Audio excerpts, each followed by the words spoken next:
everyone, it's Mrs. Thomas here. I'm going to read your bedtime story for tonight. I'm going to read Guess How Much I Love You.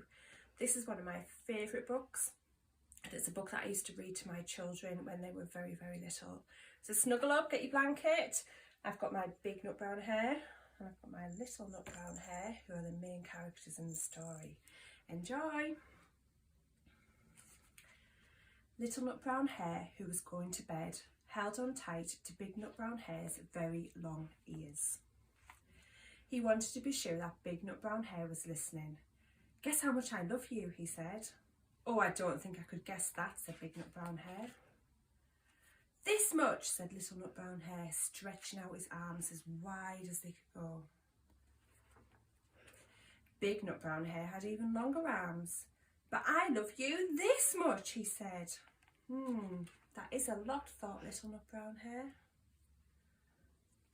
"I love you as high as I can reach," said Little Nut Brown Hare. "I love you as high as I can reach," said Big Nut Brown Hare. That is quite high, thought Little Nut Brown Hare. Wish I had arms like that. Then Little Nut Brown Hare had a good idea. He tumbled upside down and reached up the tree trunk with his feet.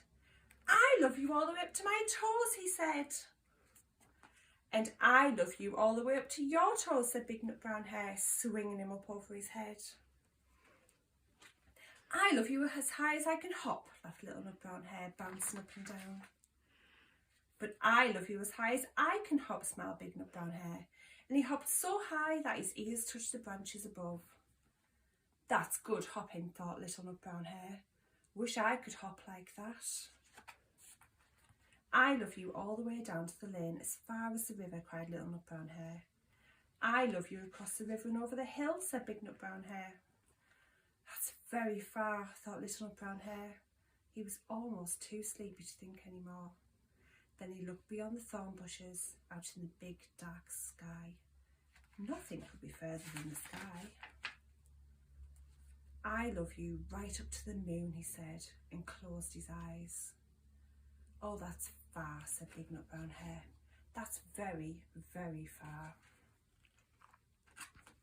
Big Nut Brown Hare settled Little Nut Brown Hare into his bed of leaves.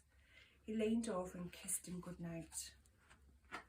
Then he lay down close by and whispered with a smile, "I love you right to the moon and back."